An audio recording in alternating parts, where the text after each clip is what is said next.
నమస్తే సార్. నమస్తే అమ్మా. సార్, డయాబెటిక్ లో ఉన్న వాళ్ళు బాగా ఎక్కువగా బాధపడుతూ ఉంటారు ఈ ప్రాబ్లం వల్ల. వీళ్ళకి మన ఆక్యుపెంచర్లో ఏమైనా మంచి ప్రెషర్ పాయింట్స్ వల్ల దీన్ని తగ్గించుకొని కంట్రోల్లో చేసుకునే అవకాశం ఉందంటారా? ఇప్పుడు డయాబెటీస్కి ఒక అద్భుతమైన పాయింట్ చెప్దాం, ప్రెషర్ పాయింట్. అది స్ప్లీన్ మెరిడియన్ అని ఉంది, SP2 అంటాం. Earth and fire. ఎందుకు ఫైరు? ఎర్త్ అంటే డైజెషను, ఫైర్ ఎందుకు? ఆ డైజెషన్కి మరింత బ్రహ్మాండంగా చేసేది ఫైర్. ఓకే. అందుకని జఠరాగ్ని అంటాం.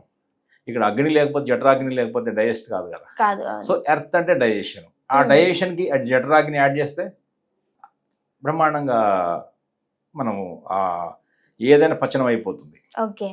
పచనం అయింది అంటే ఇక మన డయాబెటీస్ రాదని అర్థం. డయాబెటీస్కి మూల కారణం ఏంటంటే ఆహారం సరిగా పచనం కాకపోవడము. ఇది డయటరీ రిలేటెడ్ డిజార్డర్. నేను డిసీజ్ అనబోయి ఇప్పుడు డిజార్డర్ అన్నాను. డిసీజ్ అనకూడదు, ఇది ఒక వ్యాధి కాదు.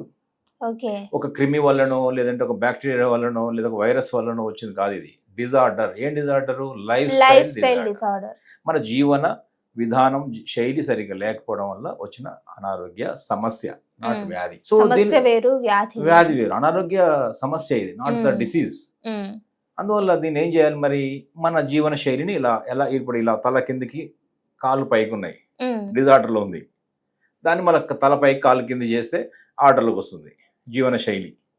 అప్పుడు ఈ డిసీజ్ కూడా డిజార్డర్ కూడా ఆర్డర్లోకి వస్తుంది. ఆర్డర్ డిజార్డరే కదా. ఇప్పుడు ఆర్డర్లో లేదు అంటే ఏంటి? ఏం చేయాలి దీన్ని?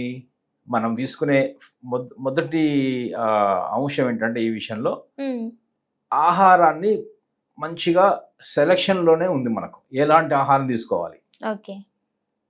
ఇప్పుడు మనం ఏం చేస్తున్నాం అంటే కార్బోహైడ్రేట్స్ అనే ప్రధానంగా ఉన్న ఆహారాలు తీసుకుంటున్నాం. ఎక్కువ రైస్ తీసుకోవడం, కార్బోహైడ్రేట్స్ తీసుకుంటున్నాం, కార్బ్స్ అంటాం. సో ఈ కార్బోహైడ్రేట్స్ ఏంటంటే ఇప్పుడు ఇక్కడ మనకు అవైలబిలిటీ పెరిగింది. కొంచెం స్వీట్స్, కార్బ్స్ అండ్ స్వీట్స్ అంటే హై గ్లైసెమిక్ ఇండెక్స్ ఉన్న ఫుడ్స్ అంటాం వీటిని. అవి తొందరగా మన బ్లడ్ లోపల షుగర్ లెవెల్స్ పెంచేస్తాయి. ఇది కార్బ్స్. సో అందువల్ల కార్బోహైడ్రేట్స్ ఫస్ట్ మన ఆహారం లోపల కొంచెం ఇప్పుడు దాకా తిన్నాం కదా, అందువల్ల ఏం చేయాలి? దాన్ని ఆర్డర్లు తీసుకురావాలంటే ఏదైతే ఎక్కువ తీసుకుంటున్నామో దాన్ని తగ్గించాలి. సో దాన్ని తగ్గించేసి ఇప్పుడు ప్లేట్ పెట్టుకుంటే కార్బ్స్ తగ్గించేసి, అంటే అన్నం తగ్గించి, బియ్యం అన్నం రైస్ తగ్గించి, లేదా గోధుమలు వాటెవర్ ఏదైనా కార్బ్సే. కూర పెంచుకుంటూ పోదాం. ఇప్పుడు ఇంత కూరతో ఇంత అన్నం తిన్నాం కదా, ఇప్పుడు ఏం చేద్దామంటే అన్నం తగ్గించేసి కొంచెం కూర పెంచుదాం. సో అట్లీస్ట్ ఈక్వల్ అని చేద్దాం, బ్యాలెన్సింగ్ ఉంటుంది. అప్పుడు కొంచెం కర్రీ పెంచితే ఏమవుతుంది? కర్రీ లోపల ఏముంటాయి? అన్ని పోషకాలు ఉంటాయి, విటమిన్స్ ఉంటాయి, మినరల్స్ ఉంటాయి, సూక్ష్మ పోషకాలు ఉంటాయి, ప్రోటీన్స్ ఉంటాయి పప్పు దినుసుల లోపల. వీటన్ని పెంచుకుంటూ పోతే ఏమవుతుందంటే అప్పుడు మన కడుపు నిండుతుంది. ఆ జీర్ణ ప్రక్రియ ఏమవుతుంది? సడన్గా ఒక్కసారిగా గ్లూకోజ్ లెవెల్స్ అన్ని పెరగవు. ఇది. ఇక మూడోది ఇంకోటి ఏంటంటే ఈ డయాబెటీస్ది కొంచెం సెడెంటరీ లైఫ్ స్టైల్ నుంచి కూడా మనం బయటపడాలి. అంటే సెడెంటరీ లైఫ్ స్టైల్ అంటే ఏంది? ఫిజికల్ యాక్టివిటీ, మార్నింగ్ వాక్ వచ్చిన తర్వాత, రాకముందు కూడా జాగ్రత్త. ఒక వాక్ లాంటిది చిన్న రోజువారీ ఎక్సర్సైజ్ అవసరం. ఏదైనా మినిమం వాకింగ్ కానీ, స్విమ్మింగ్ కానీ, సైక్లింగ్ కానీ, షటిల్, బ్యాడ్మింటన్ కానీ, ఒక ఫిజికల్ యాక్టివిటీ ఉంటే ఏమవుతుందంటే ఇది దీనికోసమే కాదు, ఓవరాల్గా మన మానసిక ఆరోగ్యానికి, శారీరక ఆరోగ్యానికి, ఆలోచనలు సవ్యంగా రావడానికి ఓవరాల్గా ఫిట్ ఉంటాం మనం.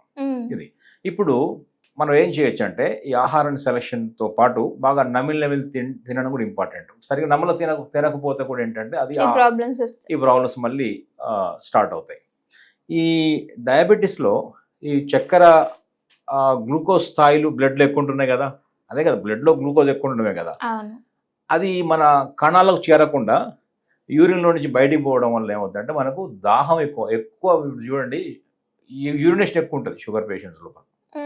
యూరిన్ ఎక్కువ పోతుంటారు, అట్లా దాహం ఎక్కువ ఉంటుంది. యూరిన్ పోయే కొద్ది దాహం అవుతుంటుంది కదా మళ్ళీ. సో దీన్ని వేస్ట్ అండ్ థర్స్ట్ డిసీజ్ అని కూడా అంటారు, వేస్ట్ అండ్ థర్స్ట్. సో ఇవి కూడా బాగా జరుగుతుంటాయి. ఇప్పుడు దీనికి ఒక అద్భుతమైన, ఇందాక చెప్పాక స్ప్లీన్ మెరిడియన్లో SP2 అనే ఒక పాయింట్ ఉందని, ఫైర్ పాయింట్, అగ్నితత్వాన్ని ఇచ్చే పాయింట్. అది ఇక్కడ చూడండి, ఇది స్ప్లీన్ మెరిడియన్లోనే ఉంది. మళ్ళీ స్ప్లీన్ మెరిడియన్ ఎర్త్ అని ఉంది ఇక్కడ, అంటే భూతత్వం, అంటే డైజెషన్ సంబంధించింది. సో ఇది మళ్ళీ మనం హ్యూమన్ లెగ్ అనుకున్నప్పుడు ఈ బొటన వేలు చూసారా, ఈ బొటన వేలు గోరు పక్క నుంచి కొంచెం కలర్, ఇక్కడ కొంచెం ఈ పైన డార్క్ కలర్ ఉంటుంది, కింద వైట్ ఉంది. ఎవరికైనా సరే, ఎవరికైనా 2 కలర్లు కనిపిస్తాయి. ఈ కలర్లో నుంచి గోరు పక్కన ఇలా వచ్చినప్పుడు ఫస్ట్ జాయింట్లో, ఇది గోరుకు ఆన్ నుంచి కొంచెం ముందు రాగానే ఇక్కడ జాయింట్ ఉంటుంది ఒకటి, ఈ ఫింగర్ మన బొటనవేలు ఫోల్డ్ అయ్యే జాయింట్ ఒకటి ఉంది కదా, ఆ జాయింట్లో బ్లాక్ వైట్ కలిసే చోట ఉంటుంది. ఇది బొటనవేలు గోరు పక్క నుంచి బ్లాక్ వైట్ అనే ఇట్లా 2 కలర్ సపరేషన్లో నుంచి ఇలా కిందకు వచ్చినప్పుడు ఈ బొటనవేలు ఎప్పుడు ఫోల్డ్ అవుతుందో, ఫోల్డ్ అయిన ఫస్ట్ జాయింట్లోనే ఒక పాయింట్ ఉంది, రెడ్ కలర్లో కనిపిస్తుంది ఇక్కడ, ఫైర్ పాయింట్. ఇది SP2 అనే పాయింట్ 2 కాళ్ళలో కూడా ఉంటుంది. ఈ పాయింట్ ఏం చేయొచ్చు, ఇలాంటి జిమ్మితో మెల్లగా ఆ కాల్ SP2 అనే పాయింట్ని ఇలా నొక్కి వదిలి చేయొచ్చు. ఇట్లా ఇంకా 30-40 టైమ్స్ ఇలా చేయొచ్చు. చాలా ఏం ఇలా నొక్కినంత మాత్రం డయాబెటీస్ లాంటి పెద్ద సమస్యలు పోతాయా అని అనుకుంటాం మనం. పోతాయి. షుగర్ లెవెల్స్ కంట్రోల్ అవుతాయి, మన ఆరోగ్యం బెటర్ అవుతుంది. డయాబెటీస్లో ముఖ్యంగా ఏంటంటే అగ్నితత్వం లోపించినవి డయాబెటీస్. శరీరంలో అగ్నితత్వం ఉండదు, ఫైర్ ఉండదు, ఎప్పుడు డల్గా ఉంటారు. ఇంకోటి ఏంటంటే వాళ్ళు చాలా మంది గమనించండి, ఇలా పట్టుకొని చూసినా కూడా డయాబెటిక్ పేషెంట్ కొంచెం కూల్గా ఉంటారు. కోల్డ్నెస్ ఎక్కువ ఉంటుంది, అగ్నితత్వం ఫైర్ ఉండదు. ఇంకోటి ఏంటంటే అందుకనే డయాబెటిక్ పేషెంట్కి ఏదన్నా గాయాలైనా పుండైనా ఒక పట్టణ మానవు. ఎందుకు మానవు? అక్కడ ఫైర్ లేదు, అగ్నితత్వం లేదు. మీరు ఇంకో విషయం చెప్తా, అగ్నితత్వం ఎందుకు పుండ్లను మాన్పగలుగుతుంది అంటే, ఇప్పుడు సమ్మర్లో గాయాలు పుండ్లు అయితే తొందరగా తగ్గుతాయా, చలికాలంలో గాయాలు పుండ్లు తొందరగా తగ్గుతాయా? సమ్మర్లోనే జరుగుతుంది. ఎందుకు? అగ్నితత్వం ఉంది అంటే హీట్ ఎక్కడైతే ఉంటుందో అక్కడ త్వరగా ఈ సెల్ జనరేట్ జరుగుతాయి, సెల్స్, కొత్త సెల్స్ పెరిగి ఆ పాత సెల్స్ డ్యామేజ్ అనేవి పోయి హీల్ అవుతుంది. అందుకనే ఆ హీల్ బాడీ లోపల చేసుకోవాలంటే లోపలంతా కూడా వింటర్ లానే ఉంది. పైనకి కోల్డ్, అగ్నితత్వం లేదు, ఫైర్ లేదు. అందువల్ల ఆయన బాడీ వింటర్ లాగా ఉంది, ఫైర్ లేదు, అందుకే డైజెస్ట్ అవ్వట్లేదు. ఫైర్ లేదు, పుండ్లు మారట్లేదు. ఫైర్ లేదు, చల్లగా ఉంది. ఫైర్ లేదు, యాక్టివ్ లేడు. ఫైర్ లేదు, ఒక ఎంతూజియాజం లేదు, ఫ్యాటింగ్, అలసిపోతున్నాడు. అందువల్ల ఆ ఫైర్ రావాలంటే చేదు పదార్థాలు తినమంటాం. అందుకే చేదు వగరు అనేవి ఉంటాయి చూసారా, ఉసిరికాయ వగరు, చేదు కాకరకాయ, మెంతులు. ఈ చేదు ఏం చేస్తుందంటే ఈ అగ్నితత్వాన్ని పెంచుతుంది. అగ్నితత్వం యొక్క రుచే చేదు. అప్పుడు బ్లడ్ సర్క్యులేషన్ పెరుగుతుంది. డయాబెటిక్ పేషెంట్లో బ్లడ్ సర్క్యులేషన్ తక్కువ ఉంటుంది. షుగర్ ఉన్న పేషెంట్ బ్లడ్ అది చేదు పెంచుతుంది దాన్ని. అందుకని చేదు తినమంటాం.